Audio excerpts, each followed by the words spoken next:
Poetry. Poetry. شعر شعر. 诗歌诗歌诗歌 شاعري كابيني كويتفم poesia شعر viisi, poesie poesie runous poesie poesie poesia si شي poesie poesia poesia poesia بويزيا poesia poesie เกาหลีนิดนึง شعر poetry, poetry poetry poetry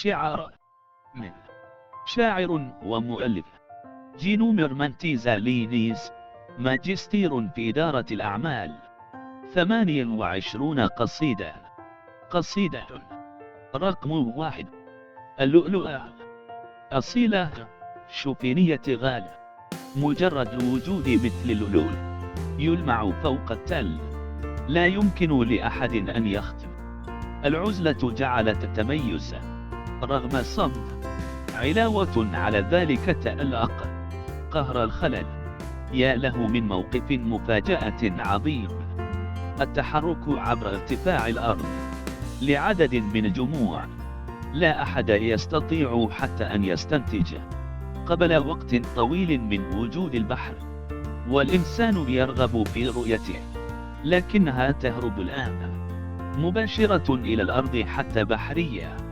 قصيدة رقم 2 مجهول عناصر الكيمياء تشبه هاوية الغموض إذا نطق التاريخ قد نعرف القصة المعرفة والحكمة بالتأكيد سوف توسع مملكة تنوير العذاب من خلال تكبير مذهل ذكريات الماضي هذه تختفي بسرعة كبيرة إلى الهوة التي ألقوا بها كشفت أخيرا مكان الباحث والمتجول العظيم في الواقع من الجيد أن تكون أكثر حكمة من أن تكون مستهزئا قصيدة رقم 3 الفاتح تبدو العربات وكأنها رعد تهدف إلى عبور الحدود سيوف وأقواس وسهام المحاربين اضرب خصومهم ولم يتركوا نجين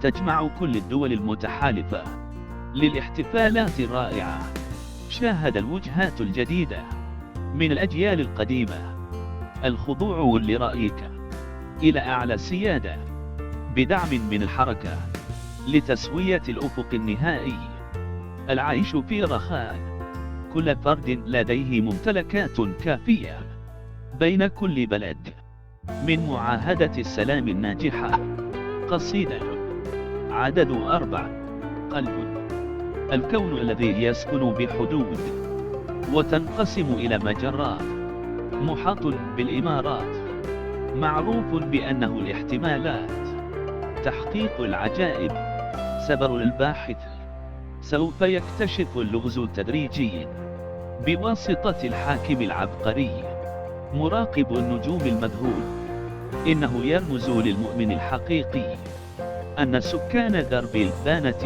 يسعون لصالح دليل السيد الآن هذا هو الجمال النبيل لما يسمى بالنقاء الفضاء عبودية بالفجور لكن لا مجال للحصانة قصيدة رقم 5 موسيقى كل صباح مجيد ورائع بينما الشمس مشرقة الطيور تغرد والهواء النقي يصفر وينفخ في وسط الغابة البكر رجل اسمه إرنستا من يأتي من الغرب من أجل السعي العظيم لتجربة موسيقى الطبيعة أخيرا سوف يلتقي تنضج الجوقات الشهيرة من وفرة الخليج غني باللحن تلك الأميرة جناية تغلب على العذاب من حنق الملك قصيدة رقم 6.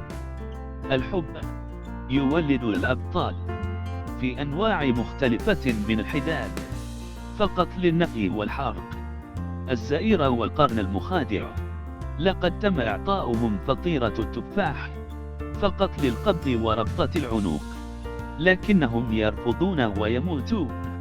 ستسود الحقيقة بدلا من الكذب، ليلا ونهارا يقاتلون فقط لتكريم رؤيتهم على ما يعتقدون أنه صحيح بقوتهم الإلهية العظيمة.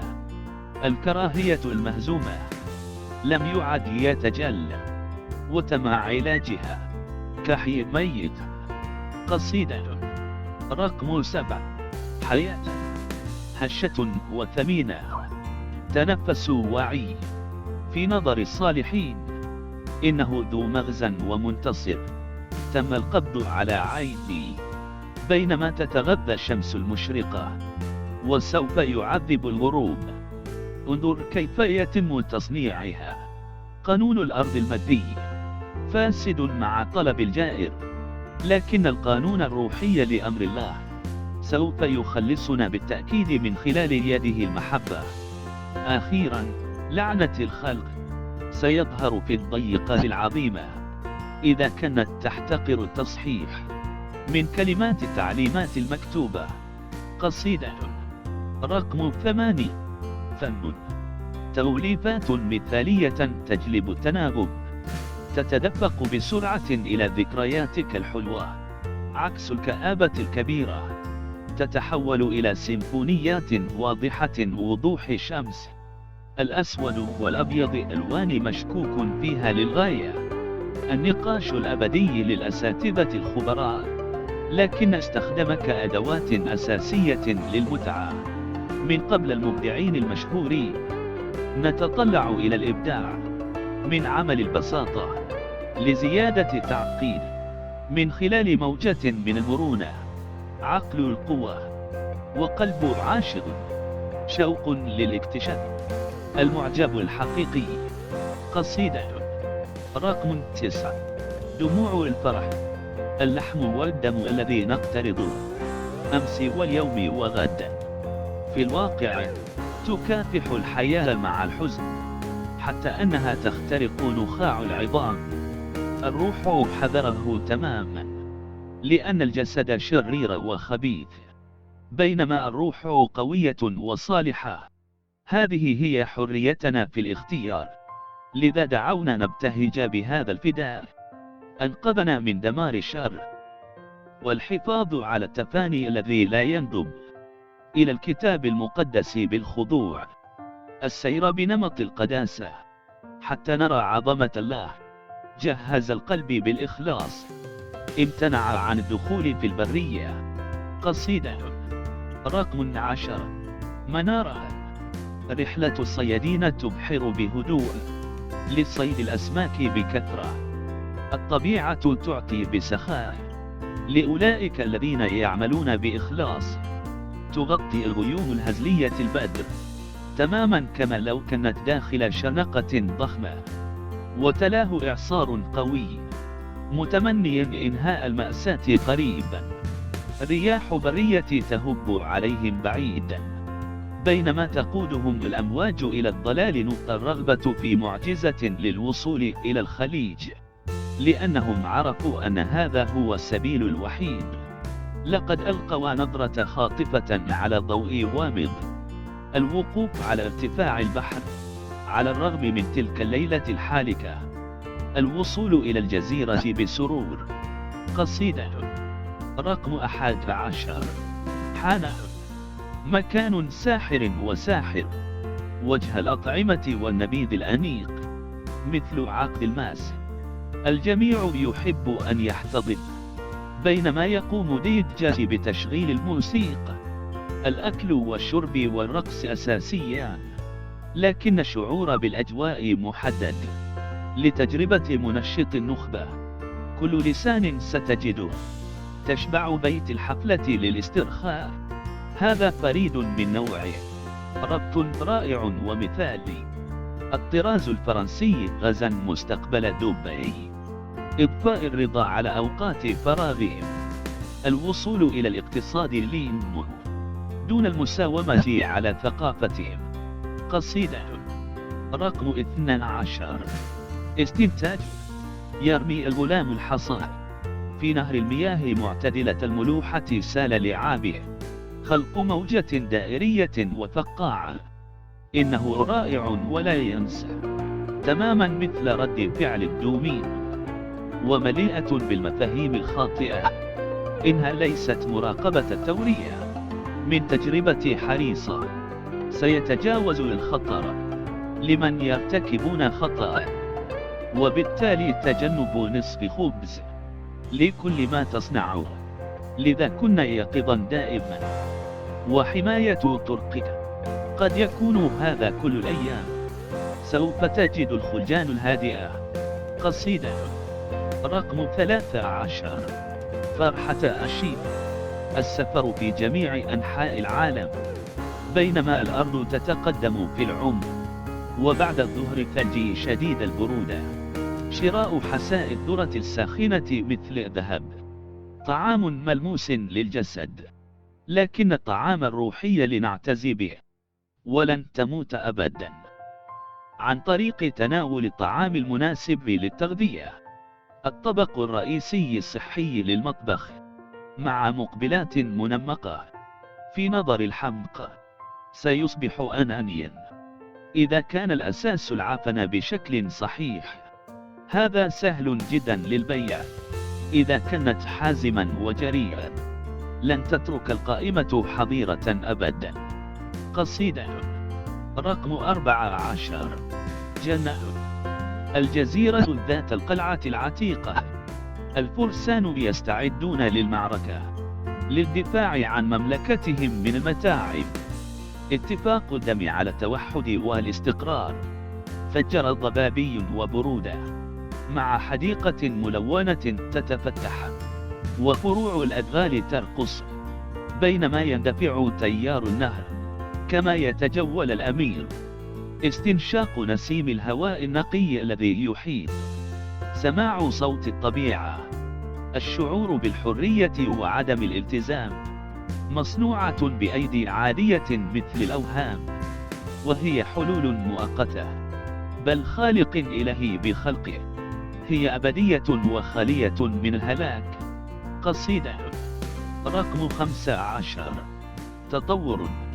بينما الطائرات تتحرك بقلق، كل الأرض والبحر تحتها أيضا مباركة، كل عين ستشهد، الأجسام الطائرة أكثر أو أقل، والصوت الذي ستسمعه معرفة ما إذا كان بعيدا أو قريبا، الفرص التي ستتحملها أتمنى أن ترتديه دائما، التمسك بالتطورات المتسارعة لجميع القارات النشطة مع ردود الفعل من المجاملات، هذا هو توأم من الإنجازات. بينما الساعة لا تزال تدق، كنا حكيما من خلال التفكير، وكنا مثمرا بالعمل، مستقبل أكثر اخضرارا يقترب بسرعة. قصيدة رقم 16. تايمجير. الفصل الذي تم نقله في الصحراء البنية، البحث عن بلدة للعمل والاستقرار ترغب في استعادة الثروة المفقودة تعود مرة أخرى، بينما ستستمر الصحة بالرغم من الآلام المتزايدة. الندم مثل الدين لا يحدث قبل الإبحار، وإذا أفعاله راء فلن تسمع، مصيرك الأفضل سيفشل، جرح ملتئم، ترك ندبة ملزمة، لكن التغلب على السلامة والعافية والتغييرات التي وجدتها. قصيدة رقم 17. قوس المطر. سطح الأرض مغطاة بأسنان المطر، تتحرك ذهابا وإيابا إلى فم البحر والبحر، وبعد المطر مباشرة يأتي قوس قزح، وجود 7 ألوان في الداخل، ذكريات ألم الأرض. هذا هو العهد الإلهي لخادم جيد، لذلك كن يقظا، لأن هذا مهم جدا. منذ سنوات عديدة جاء الفيضان الرهيب وذهب، ولن يحدث ذلك مرة أخرى أبدا. وللأشياء الشريرة قولي لا. قصيدة رقم 18. دبي. سهول وجبال رملية مع الإبل تتجول. النجاة من حرارة الأرض أثناء البحث عن بركة. والآن ترتفع المباني، تجاوز كل ما هو مفقود. الفرص قادمة، وهو أمر ساحق. العاصفة الرملية تغلف المكان، مبينا وجه تغير الطقس، تماما مثل حالة رياح التغيير من صحراء إلى حاضرة النخبة. العودة إلى الماضي. ستدوم الذكريات، بينما التطورات سريعة وينتشر البث. قصيدة رقم 19. فراشة. تحت القمر الهادئ والأشجار بجانب البحيرة، داخل شرنقة المذهلة. قريبا هنا تأتي بميل من غواتيمالا، البحث عن ما سال قادها إلى حبوب اللقاح من الزهرة، تتحرك بقوة إلى أعلى برج. يا له من عاشق غامض مع حديقة من الهواء النقي. التقبيل في شعرها طويل، هي وديعة وعادلة. يا له من زوج مثالي. قصيدة رقم 20. لكنيز. كلاهما تقليدي وحديث، اتبع نمط القانون العام للإبداع والتعلم حول كيفية الربح، على الرغم من أننا نبيل تماما مثل المتغير، متعدد الاستخدامات وموثوق بأي شكل. نحن العادة قادرة، كل فرد هو نقطة، ربط كل ما لدينا. شديد الحرارة، لا تنساني. كل هذه ضرورية لتحالف المحاكمة. أكثر من ذلك هو مفيد لإكمال الجزئي. قصيدة رقم 21. شعار. التعبير عن رأي الفرد له اسم معين، مما يؤدي إلى رسم صورة الحركة لإرضاء المشاعر. انحرافات العقول. الأبعاد التي تربط مناظير من عدة أنواع. إنه رائع لأولئك الذين يجدونها. تم التقاط نماذج من الكتاب بسرعة مبهرة معدودة. السيناريوهات التي من المحتمل حدوثها في حياة الإنسان التي تسكب، لكن كل شخص لديه رؤيته لمهمة معينة لتحقيق فضل الخلق. تكبير الكل إلى الكمال. قصيدة رقم 22. حب لا نهاية له. سحابة من الدخان من الأرض يمس يدي بينما أرمي الرمل. في البركة الصامتة علاوة على ذلك انجذبت روحي بعرش واحد يحملني مثل التاج، عميق جدا.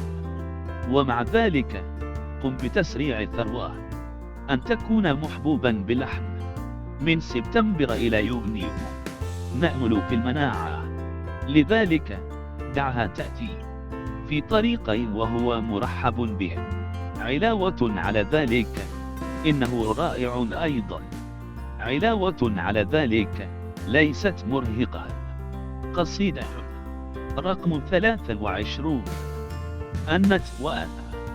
أينما ذهبت أنا وأنت، مهما فعلت أنا وأنت، كلما أحببت أنا وأنت ذلك. كم هو رومانسي، لا نقول لا أبدا. أنت وأنا نصلي، أننا سنبقى مصبوب مثل الطين تماما إلى الأبد. قد يكون سيمفونية سلام. نحن من فضلك، الهدف لا يتوقف أبدا. أني وأنا مرتاحون، ملتوية كالسحر، في الواقع عضوي بحث، غير مؤذية وأفلاطونية. أنت وأنا لا نشعر بالذعر أبدا. قصيدة رقم 24. بالهدال. تم رفع كراهية النساء للتخفيف. البخيل مع قفاز في البوابة. مطاردة الملك للتزاوج. احترس من معول ليس بعد فوات الأوان. المرأة الأنيقة خادعة. نائب المسكين العار من خلال التقديم. حياة مبتذلة للهروب من مواجهة. حث الآخرين على التوقف عن المساومة. ثروة شنيعة إلى أولئك الذين ليسوا في تناغم. لذلك يجب أن تكون محصن لكسر المحنة. سلالة يجب أن تتحلل. يجب أن يدفعوا لجميع المسرحية ولن يبقى. قصيدة رقم 25. أشكرك كل الأيام ملونة لأنها نعمة كاملة. الخالق مدروس ونحن مثمرون. لا شيء يمكن مقارنته بقوته. فقط ضع القلب في الأسفل. يده القوية سترفعها إلى أعلى. ويكون العبء أخف. فليكن معروفا أننا لسنا وحدا. سوف ينفجر الشر. سوف يتم نقلها بعيدا. شكرا لكم على كل شيء لأنه بدونك نحن لا شيء.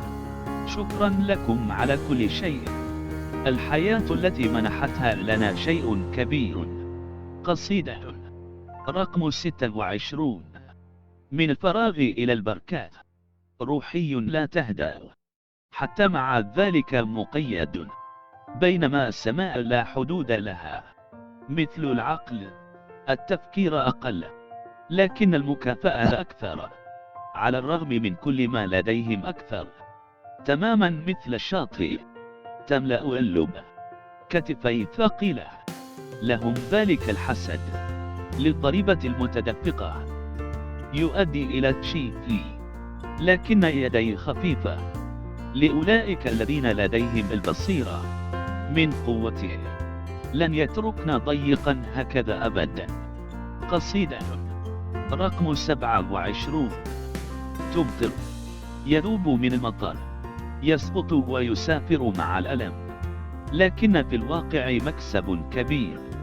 ورحلة إلى إسبانيا. المستقبل أخضر.